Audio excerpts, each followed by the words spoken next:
This is the visual that defines a collapsing presidency. If you walk past 1600 Pennsylvania Avenue this morning, you won't see the stately symbol of American democracy. You will see a disaster zone. You will see a massive mud-filled crater where the historic East Wing used to stand.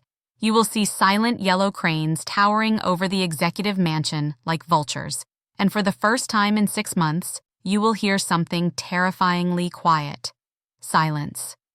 As of 8:00 a.m. this morning, Monday, January 26, 2026, all construction on President Trump's controversial $400 million grand ballroom has been ordered to an immediate, indefinite halt.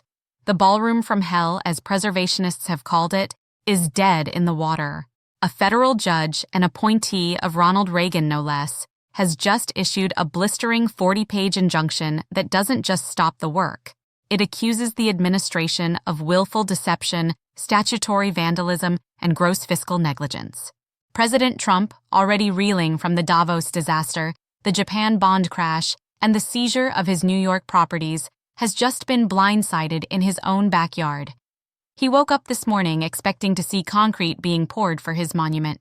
Instead, he woke up to a federal marshal taping a cease and desist order to the White House construction fence. The official reason? The money is gone. The private donations that were supposed to fund this massive vanity project have evaporated in the wake of the Japan financial crisis.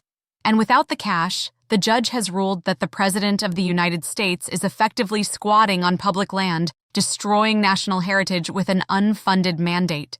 In this deep dive special report, we are going to walk you through the stunning court order that just dropped. We are going to show you how the East Wing demolition has turned into a political suicide pact.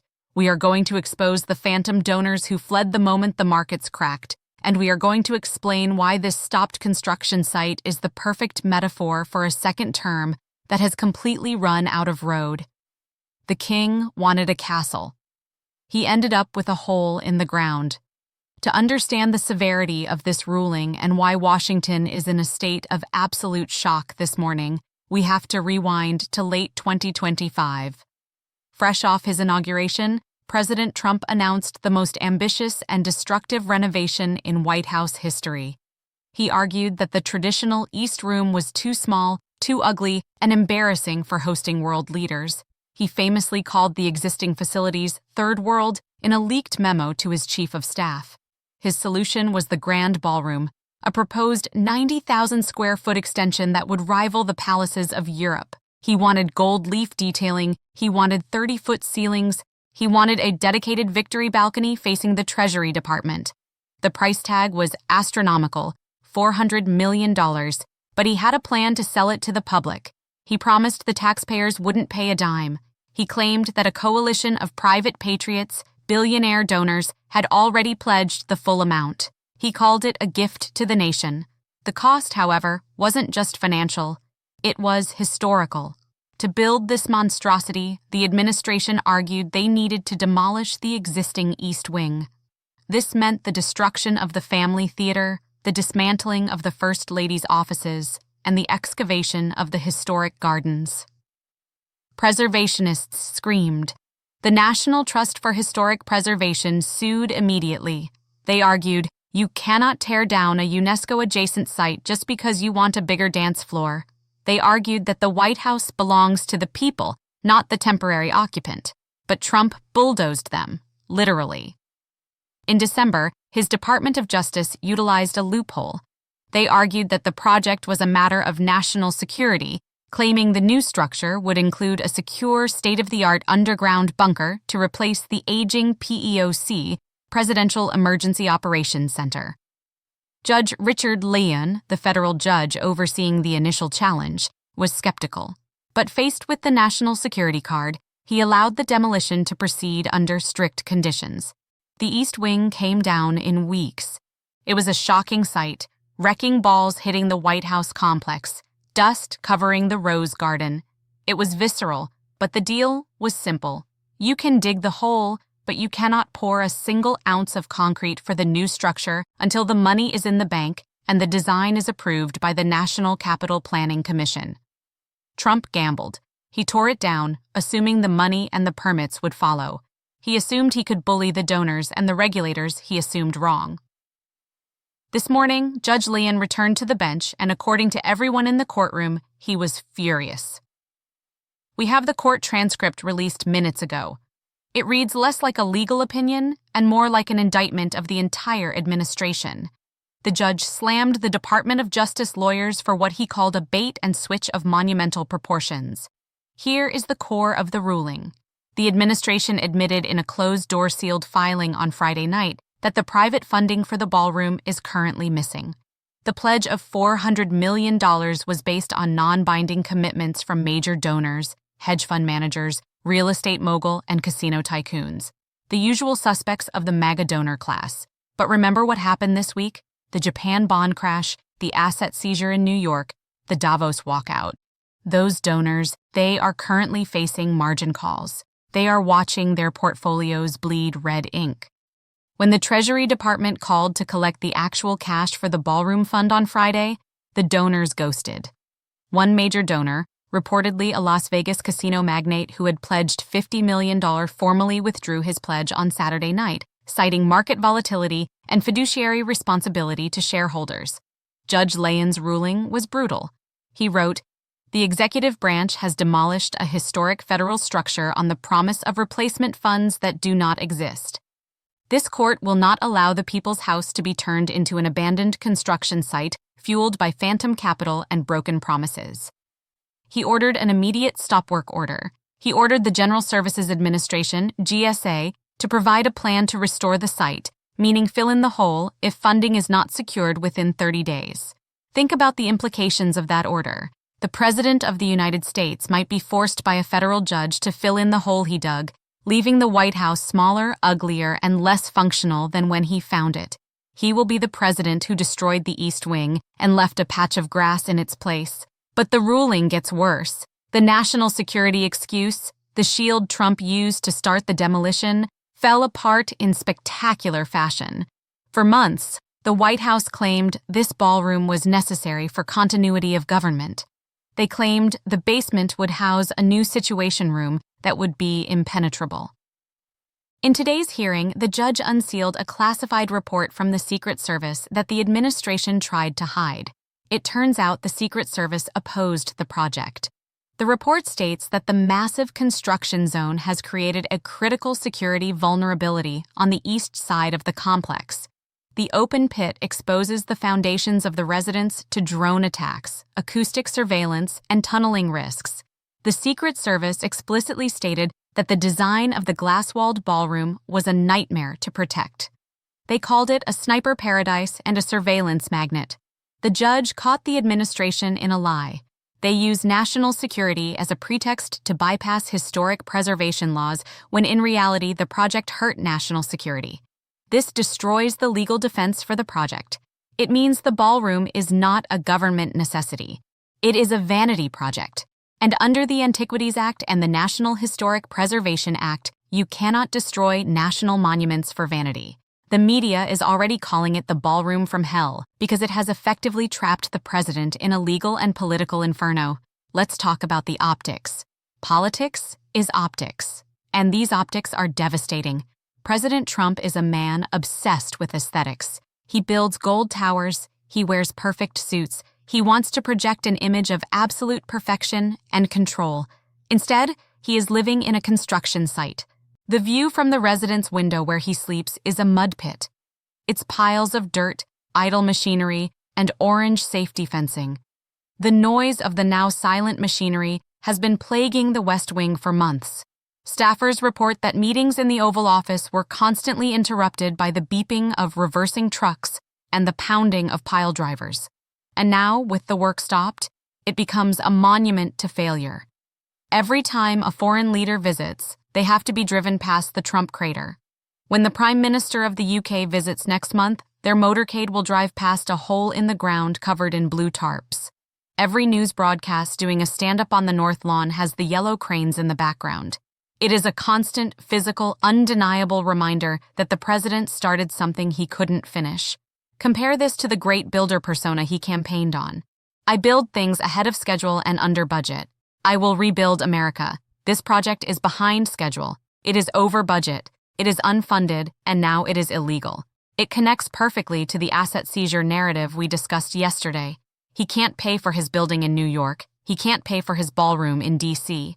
The theme is insolvency. Why did the donors really pull out? It wasn't just the stock market crash, though that provided the excuse. It was the toxic brand. After the Davos disaster, where the president was openly laughed at by the world, putting your name on a Trump ballroom became a liability. Imagine being the CEO of a Fortune 500 company or a major hedge fund. Do you want your name engraved in marble on a ballroom that is being sued by every preservation group in America? Do you want to be associated with an administration that is seizing private property in Greenland and getting its own property seized in New York? The prestige of the project turned into poison. The donors realized that this ballroom might never be finished. Or worse, the next president, who according to the wipeout polls is likely to be a Democrat, might tear it down the moment they take office. Nobody wants to pay $50 million for a building that gets demolished in 2029. It's a bad investment. So, they used the Japan crash as an excuse to flee. They looked at the volatility. They looked at the subpoenas coming from the judge, and they decided to close their checkbooks. And Trump is left holding the bag, or rather holding the shovel. There is also a legal angle here for the donors. The judge hinted in his ruling that if the funds were promised but not delivered, the donors might be subject to fraud on the court investigations if they signed affidavit claiming the money was secure. The donors are lawyering up. They are distancing themselves from the White House at record speed. The Trump donor class is fracturing. The Democrats are already weaponizing this, and they aren't holding back. House Minority Leader Hockey Jeff released a statement minutes after the ruling. He tore down the East Wing. He tore down the economy. He tore down our alliances. Now he stands in the mud of his own making. He is the demolition in chief. It is a powerful, visceral metaphor. The East Wing contained history. It contained the spirit of past First Ladies, Jackie Kennedy, Nancy Reagan, Michelle Obama.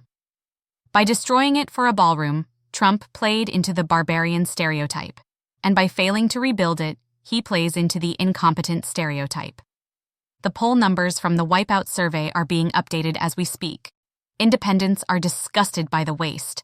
Focus groups are saying things like, "Why is he building a $400 million ballroom when gas is $6 a gallon? He cares more about his parties than my grocery bill." The contrast between his luxury obsession and the voters' economic pain is lethal. It reinforces the let-them-eat-cake narrative. And the Republican senators, they are quietly furious. They have to defend this. They have to go on TV and explain why the White House looks like a strip mine. Senator Mitt Romney, or his ideological successor in the Senate moderate wing, was quoted on Background saying, "This is what happens when you govern by whim, not by law. We warned him not to touch the East Wing. Now we all look like vandals." There is talk of a Senate inquiry. The Senate Committee on Public Works might call the GSA administrator to testify. They want to know who authorized the demolition without the funds in the bank. If that hearing happens, it will be a televised disaster for the administration. So, what happens next? The judge gave them 30 days, fined $400 million in cash, or fill in the hole. Can Trump find the money? Maybe he could try to divert funds from the military like he did with the border wall in his first term, but the judge anticipated that. The order specifically bars the use of appropriated funds without congressional approval. And with the wipeout looming, Congress isn't giving him a dime. He could try to get a foreign government to pay for it. The Saudi ballroom. Imagine the scandal. A foreign power paying for an addition to the White House. It would be impeachable instantly. It violates the emoluments clause in the most direct way possible. So, the most likely scenario is the most humiliating one. The GSA hires a contractor to pour dirt back into the hole. They plant some grass. They restore the exterior wall of the residence. And the Trump ballroom becomes a phantom limb of history. This is the nightmare scenario for a man who wants to leave a physical legacy. He wanted to leave a palace. He is leaving a patch of fresh sod where a historic building used to be. It is a symbol of a presidency that promised greatness and delivered destruction. Let's contextualize what was lost.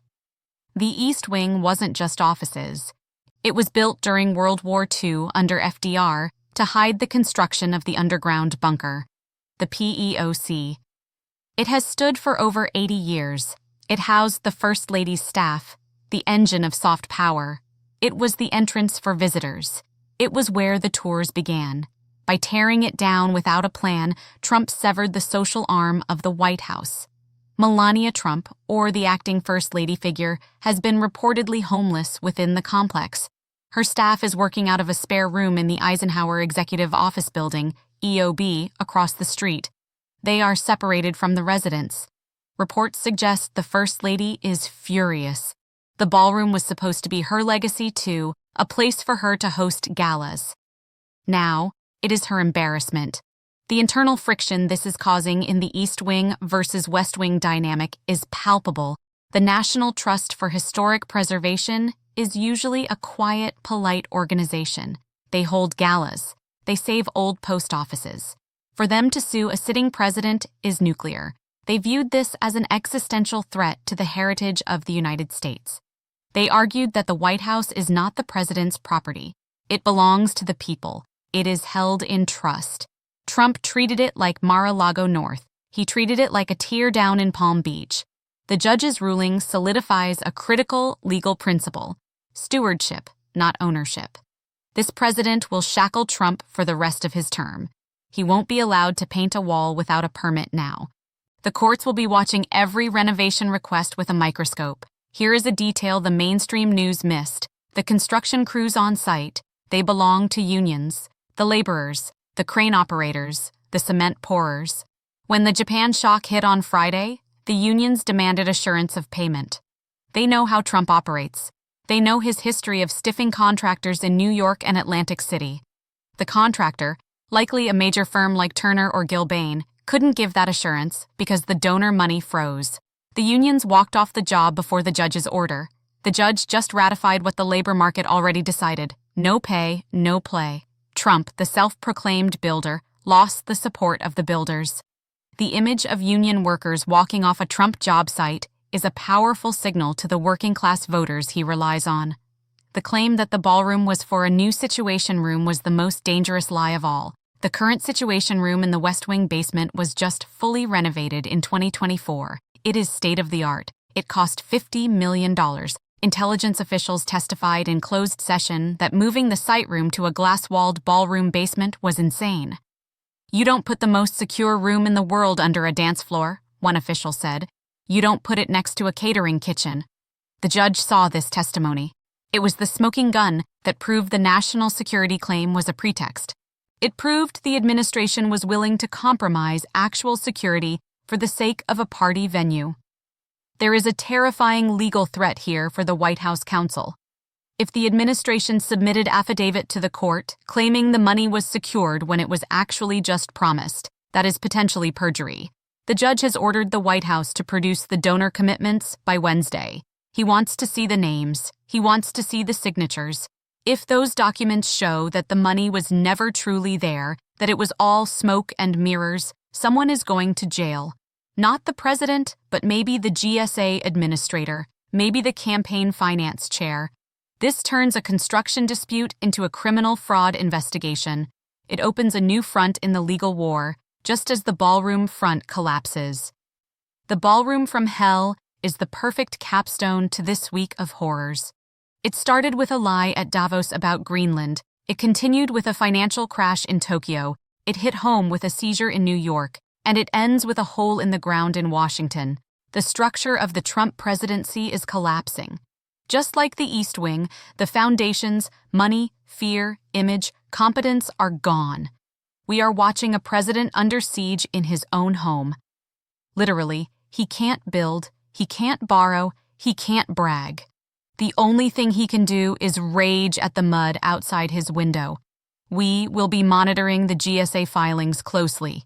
If they issue a remediation contract, aka the F-in order, we will let you know immediately because that will be the moment the Trump era officially runs out of concrete. The builder president has become the destroyer president, and the hole in the ground on Pennsylvania Avenue is the undeniable proof. Sarcastic subscribe, like, share, because the mainstream media is too afraid to call it what it is: a demolition of the presidency itself.